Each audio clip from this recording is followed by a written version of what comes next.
بھوک اتنی زیادہ تھی کہ ایک ایک کھجور دن میں ایک وقت کھانے کو ملتی تھی، اور کچھ دن ایسے آئے کہ اب کھجور بھی نہیں مل رہی۔ فرماتے ہیں اتنی زیادہ بھوک لگی مجاہدین کو، 300 بندہ پتے کھا کے گزارا ہونے لگے۔ یہ بخاری میں موجود ہے۔ آپ فرماتے ہیں کہ دریا کے کنارے ہمارا پڑاؤ تھا، ٹھہراؤ تھا۔ جب بھوک سے نڈھال ہو گئے نا، وَيَرْزُقْهُ مِنْ حَيْثُ لَا يَحْتَسِبُ، اللہ وہاں سے روزی دیتا ہے، گمان بھی نہیں ہوتا۔ فرماتے ہیں ایک مچھلی اللہ تعالیٰ نے دریا کے کنارے بھیجی، فرماتے ہیں وہ تھی تو مچھلی پر پہاڑ جتنی تھی۔ بخاری میں لفظ ہیں، حضرت جابر ابن عبداللہ رضی اللہ تعالیٰ عنہ فرماتے ہیں 300 آدمی 18 دن تک اس مچھلی کو کھاتے رہے، مچھلی ختم ہی نہیں ہوئی۔ مچھلیاں نہیں، مچھلی کہتے ہیں 18 دن 300 بندہ کھاتا رہا، مچھلی ختم ہی نہیں ہوئی۔ اور فرماتے ہیں کہ اس کی ہڈی نکال کے، کانٹا کہیں گے آپ اپنی زبان میں، کہتے ہیں وہ نکال کے نا تو اس کو کھڑا کیا نا جب، تو اونٹ کجاوے سمیت اس کے بیچ سے گزر جاتا تھا، 2 اس کے کانٹے جوڑے۔ فرماتے ہیں وہ اس کا گوشت ہم کھاتے تھے اور اس کی چربی بطور تیل کے ہم جسموں پہ ملتے تھے، بیماروں کو اس سے سکون آتا تھا، تندرستی شفا ہوتی تھی۔ فرماتے ہیں ہم کھایا بھی ہم نے، اور کچھ لے کے ہم مدینے بھی گئے، اور قربان جائیں نبی پاک نے بھی اس میں سے کھایا۔ ہم نے عرض کی حضور یہ معمہ کیا ہے، یہ ماجرا کیا ہے؟ تو محبوب نے فرمایا تمہارے پاس غذا نہیں تھی، رب نے تمہارے لیے بندوبست کیا ہے، اللہ نے تمہیں دیا ہے۔ مکان شروع کر لیا، ایک صاحب نے وہ مکان بنانے لگے، آپ وہ حساب لگا رہے ہیں، کہتے ہیں میرے پاس اتنے پیسے ہیں، اتنے میں نے فلانے دوست سے کہنا ہے اس نے دے دینے، اتنے فلانے رشتہ دار سے کہنا ہے اس نے دے دینے، اتنے فلانے سے کہنا ہے اس نے دے دینے۔ یہ ساری کاپی بنا کے مکان شروع کر لیا۔ جو روز کہتا تھا نا کوئی حکم ہو جاتے دسی، سب سے پہلے اس کو کہا میاں پیسے چاہیے، وہ کہندا ہو کل ہی منڈا ٹوریا ہے، کہتے تو پرسوں 10 داتے لب جانے سن۔ میں آپ کو اپنے تجربے کی بات بتا رہا ہوں۔ جن لوگوں کا خیال ہوتا ہے نا کہ آپ سٹارٹ کریں فلانا کام، ہم آپ کے ساتھ ہیں، اللہ کا ہی کوئی نظام ہے، وہ بالکل بھی نہیں ساتھ ہوتے۔ لیکن ایسا نہیں ہے کہ کوئی ساتھ نہیں ہوتا، اللہ تعالیٰ بڑے اسباب پیدا کرتا ہے، وہاں سے دیتا ہے جہاں سے گمان بھی۔ ہمارا یہ ذہن بن جاتا ہے ہم ساری اپنے حساب سے چلتے ہیں، اتنے رشتہ داروں سے، اتنے، وہ کون آپ کے ساتھ چلے گا، سوال ہی نہیں پیدا ہوتا۔ یہ سارے کام چھوڑ کے سب سے پہلے 2 رکعتیں پڑھو، اپنے رب کی بارگاہ میں، رسول کائنات کی بارگاہ میں گزارشات اور استغاثے پیش کرو، وہاں سے خیر طلب کرو۔ دنیا دار کیا دیں گے، کیا دے سکتے ہیں، کیا حیثیت ہوتی ہے کسی، اللہ کہتا ہے وہاں سے دوں گا۔ تو جو اللہ مال دے وہ لینا چاہیے کہ رشتہ داروں کا مال دیکھنا چاہیے؟ جو اللہ دے وہ لینا چاہیے کہ سیٹھوں نوابوں کی جیبیں دیکھنی چاہیے؟ جو اللہ دے وہ قبول کرنا چاہیے یا دیکھنا چاہیے کون سا آدمی کہاں پہنچ گیا؟ چھوڑو، اپنی مٹی پہ چلنے کا سلیقہ سیکھو۔ کسی کے سنگ مرمر پہ چلو گے تو پھسل جاؤ گے، پھسل جاؤ۔ اس پر ایک اور بات عرض کر دوں، صحیح بخاری سے، مسلم سے ایک اور بات۔ کچھ چیزیں ایسی ہیں جن سے اللہ کی مدد آتی ہے، مدد ملتی ہے۔ ایک چیز ان میں سے ایسی ہے جس سے بہت مدد نازل ہوتی ہے، وہ ہے کہ جب رب آپ کو دے نا تو پھر آپ بھی اس کے رستے میں دیں، پھر مدد آتی ہے، پھر اور آتا ہے۔ بخاری مسلم میں حدیث ہے، یہ زیادہ ہی توجہ طلب امر ہے، اس پر آپ غور کریں گے۔ حضرت ابو ہریرہ فرماتے ہیں کہ نبی پاک علیہ السلام نے فرمایا ایک شخص نے بادلوں کے اندر سے آواز سنی کہ فلاں آدمی کا کھیت اور باغ خشک ہو گیا ہے، وہاں برسو اور اس کے کھیت کو سیراب کرو۔ وہ بڑا حیران ہوا کہ بادل سے آواز آ رہی۔ پھر اس نے دیکھا کہ ایک پہاڑی پر بارش ہوئی، وہ بادل وہاں برسا، پھر نالیوں سے ہوتا ہوا پانی ایک طرف چلا، تو جس نے آواز سنی تھی، حضور بیان کر رہے ہیں، وہ بھی پیچھے پیچھے چلا کہ پانی کدھر جا رہا ہے۔ اس نے جا کے دیکھا کہ ایک مقام پہ ایک باغ کو وہ پانی لگ رہا ہے اور ایک آدمی وہ پانی لگا رہا ہے۔ اس نے اس سے پوچھا تیرا نام کیا ہے؟ اس نے کہا کیوں؟ کہنے لگا بتا نا۔ اس نے نام بتایا تو کہنے لگا یہی تو وہ نام ہے جو میں نے بادلوں کے اندر سے سنا ہے کہ فلاں کے کھیت کو پانی دے دو۔ اس نے کہا یار تو کیا عمل کرتا ہے کہ اسپیشل تیرے لیے بارش برسے؟ یہ بخاری پڑھ رہا ہوں، سیاستہ سے حدیث عرض کر رہا ہوں۔ اس سے پوچھا تو کیا کام کرتا ہے کہ جناب اللہ تبارک و تعالیٰ کا حکم کرم آیا کہ خاص تیرے لیے پانی برسے اور تیرے کھیت کو سیراب کرے؟ تو اس نے کہا چھوٹا ذمہ دار ہوں، پر جب فصل اگتی ہے تو 3 حصے کرتا ہوں، ایک حصہ اپنے بال بچوں پہ، بہن بھائیوں پہ خرچ کرتا ہوں، ایک حصہ پورا، اور ایک حصہ دوبارہ کاشتکاری پہ لگاتا ہوں، اور تیسرا حصہ خالص میں نے مسکینوں، یتیموں اور غریبوں کے لیے رکھا ہوا ہے۔ وہ جو تیسرا حصہ اللہ کرے آپ سمجھیں، وہ رب کے بندوں پہ تیسرا حصہ خرچ کرتا ہے نا، تو کریم مالک نے فرمایا جہاں سے غریب کا حصہ جاتا ہے وہ کھیت خشک نہیں رہنا چاہیے، وہ جہاں سے مسکین روٹی کھاتے ہیں وہ خشک نہ رہے، جہاں سے یتیموں کو کچھ آتا ہے کہیں اس کی فصل رہ نہ جائے۔ میں اور آپ بھی اگر اپنے مال میں مسکینوں، یتیموں، غریبوں کے حصے رکھ لیں گے تو فصلیں خشک نہیں رہیں گی، ان کے اندر تازگی آئے گی، نور آئے گا، کرم آئے گا، خاص کر خدا کی رحمت برسے گی، مدد اللہ سے چاہیں، اپنی توجہات کا مرکز رب رسول کی ذات کو بنائیں، پھر آپ محسوس کریں گے کہ بڑی جلدی اللہ تعالیٰ کی مدد آنے لگی ہے۔ کبھی آپ صرف کہہ دیں نا میرا رب میرے ساتھ ہے، اس لفظ میں اتنی طاقت ہے کہ دشمن ویسے زہر ہو جاتا ہے۔ زندگی میں کسی سے بھی لڑائی ہو اچھی طرح سوچ لیں کہ اللہ اس طرف ہے یا اس طرف ہے۔ اگر آپ زیادتی پہ ہیں تو پھر رب مظلوم کی جانب ہے۔ اگر اللہ کی مدد آپ کے ساتھ ہے تو دنیا کی کوئی طاقت آپ کو گرا نہیں سکتی، اور اگر آپ مظلوم کے مقابلے میں ظالم بن کے آپ کھڑے ہو گئے ہیں اور آپ نے رویہ وہ اختیار کیا ہے کہ جس میں مدد نہیں آئے گی، تو پھر یاد رکھ لیں کہ آپ کوئی بھی ہیں، کہاں بھی ہیں، آپ کمزور ہیں۔ طاقتور تھے ابتدائے اسلام میں، ظاہری طاقت تھی کفار مکہ کے پاس، وہ ڈنڈوں سے مارتے تھے غریبوں کو، ان کے ہاتھوں میں ڈنڈے تھے، پر خدائی طاقت ان مظلوموں کے ساتھ تھی۔ صاحب زرقانی نے لکھا ہے، حضرت زنیرہ رضی اللہ تعالیٰ عنہ ایک لونڈی ہیں، غریب ہیں، ماڑے دا کی کام محمد نس جانا یا رونا، غریب سادی بی بی اور لونڈی کنیزہ، ایک مشرک کی کنیزہ تھی، انہوں نے کلمہ پڑھ لیا، وہ ڈنڈوں سے مارتا، دروں سے مارتا، تکلیف دیتا۔ حضرت زنیرہ رضی اللہ تعالیٰ عنہ کو اتنا مارا، اتنا مارا۔ اب آپ ایک اور پہلو پر بھی غور کریں، مار بھی پڑ رہی ہے پر خدا ادھر ہی ہے، اللہ کی مدد ادھر ہی ہے۔ رب کہتا ہے کہ پہلے تو صبر کرنا، ان اللہ مع الصابرین، تو صبر کرے گا تو پھر رب کی معیت ملے گی، ذرا ٹھہرنا، تو تھوڑا ڈٹنا، ان الذین قالوا ربنا اللہ ثم استقاموا تتنزل علیہم الملائکہ، تو کہے اللہ میرا رب ہے، پھر تو پہلے ڈٹ، پہلے تو نے ڈٹنا ہے، ثم استقاموا، جو ڈٹ گیا، تتنزل علیہم الملائکہ، ڈٹنے والے کے لیے مدد آتی، پہلے تھوڑا ٹھہرنا پڑتا ہے، پہلے تھوڑا صبر کرنا پڑتا ہے، حوصلہ کرنا پڑتا، اس کے بعد مدد آتی۔ مار پڑ رہی ہے، مارا جا رہا ہے حضرت زنیرہ کو، ان کا مالک جو ہے ظاہری آقا وہ مار رہا ہے، یہ کنیزہ ہے، اتنا مارا، اتنا مارا، ان کی بینائی چلی گئی، نظر آنا بند ہو گیا۔ ابو جہل آیا اور کہنے لگا زنیرہ دیکھا نا ہمارے بت تیری آنکھیں لے گئے، معاذ اللہ، لات و منات ہمارے بتوں نے تجھے اندھا کر دیا۔ اب ایسا نہیں ہے کہ بی بی روتی جا رہی ہے، روتی جا رہی ہے، مایوسی مایوسی، معاذ اللہ، پریشانی، غریبی بڑی ہے، پوچھنے والا کوئی نہیں، یہ باتیں نہیں۔ کیا جملے ہیں خاتون کے، کیا لفظ ہیں۔ ابو جہل نے تنزیہ کہا، معاذ اللہ، کہنے لگا دیکھا نا ہمارے بتوں نے تجھے اندھا کر دیا۔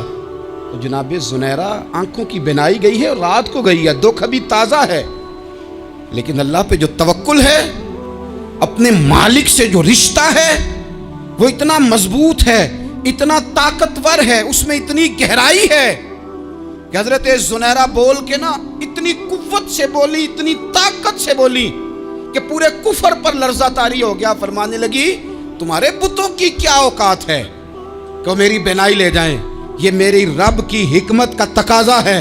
جب تک اس نے چاہا زنیرہ دیکھتی رہی، اور جب اس نے چاہا زنیرہ کی آنکھوں کی بینائی چلی گئی، اور اگر وہ چاہے گا نا تو بینائی واپس بھی کر دے گا۔ اگر ہو ذوق یقین پیدا تو کٹ جاتی ہیں زنجیریں، اگر وہ چاہے گا تو بینائی آ بھی جائے گی۔ حضرت زنیرہ نے رات کو یہ لفظ کہے، ابو جہل اور سارے کفار ڈر کے سن کے چلے گئے، آپ اطمینان سے آ کے بستر پہ سوئی۔ جب سویرے اٹھی تو اللہ نے آنکھوں کی روشنی واپس کر دی تھی، آنکھوں کی۔ اب چھڑی پکڑی ہے، بازاروں میں گھومتی ہے، کہتی ہیں بلاؤ کدھر ہے تمہارے نات و منات، دیکھو میرے رب نے روشنی واپس کر دی، آ کر میرے ساتھ ادھر آ، ستمگر ہنر آزمائیں، تو تیر آزما ہم جگر آزمائیں۔ بیمار لوگوں یاد رکھو، کہہ دیا ڈاکٹر نے کہ تو بڑا بیمار ہے، تو بڑا کمزور ہے، یہ ہو گیا وہ ہو گیا، تو ڈاکٹر اپنے علم کے مطابق بات کر رہا ہے، ہوگا تو وہ جو میرا رب چاہے گا۔ کمزور ہو جانا، پریشان ہو جانا، تکلیف میں آ جانا، پتہ نہیں بات ہو گئی ہے تو جانے کیا ہو جائے گا۔ اپنی زندگی کے اندر اپنے رب سے رشتہ مضبوط کریں، رسول کائنات سے رشتہ مضبوط کریں، اللہ والوں سے رشتہ مضبوط کریں۔ حضرت زنیرہ نے پیغام دیا کہ زندگی میں جو جینا چاہتے ہیں تو وہ رب کا نام لے کے جی سکتے ہیں، جو اپنی زندگی میں خوشیاں دیکھنا چاہتے ہیں تو رسول اللہ کے نام پر خوشیاں دیکھی جا سکتی ہیں۔ توکل کی بنیاد پر بندہ خوشیاں لے سکتا ہے، اور اگر انسان میں توکل نہیں ہے تو پھر وہ اس کالے جادو سے بھی ڈر رہا ہے، وہ نیلے سے بھی ڈر رہا ہے، وہ پیلے سے بھی ڈر رہا ہے، وہ فلانے سے بھی ڈر رہا ہے، وہ میرے خلاف فلانا رشتہ دار سازش کر رہا ہے تو ڈر رہا ہے، فلانا میرے بارے میں یہ کر رہا ہے تو ڈر رہا ہے، وہ پتہ نہیں دنیا ادھر ہو جائے گی تو کیا ہو جائے گا، اٹھ باندھ کمر کیوں ڈرتا ہے، پھر دیکھ خدا کیا کرتا ہے۔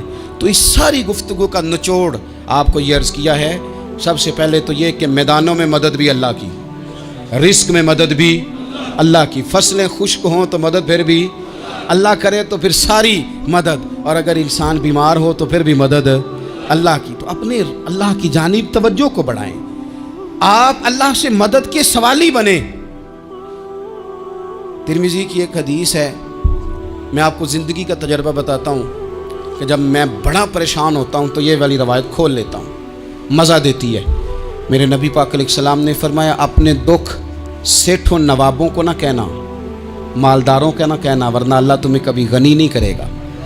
فرمایا اپنے دکھ اپنے رب کی بارگاہ میں عرض کرنا، جلدی کرے یا دیر سے کرے اللہ تمہیں لوگوں سے بے نیاز کر دے گا، اللہ تمہیں غنی کر دے گا۔ رات کو بیٹھو نا اس کی بارگاہ، اسے دکھڑے سناؤ، چھوٹی چھوٹی باتیں۔ حضور نے فرمایا نمک بھی مانگو تو رب سے مانگو، چھوٹی چھوٹی بات سے شروع کرو نا۔ جب بندہ شروع کرتا ہے نا چھوٹی چھوٹی چیزیں تو بڑی ساری چیزیں یہ اس طرح ہوتا ہے جیسے بندہ رب سے گفتگو کر رہا ہے، مالک مجھے یہ چاہیے، مالک میں یہاں کمزور ہوں، اللہ میں یہاں پریشان ہوں۔ آپ یہ کر کے تو دیکھیں، لمبی لمبی دعائیں مانگ کے تو دیکھیں، اس کے حضور جوڑ کے تو دیکھیں، آپ دیکھیں گے راحت کتنی ہے، سکون کتنا ہے۔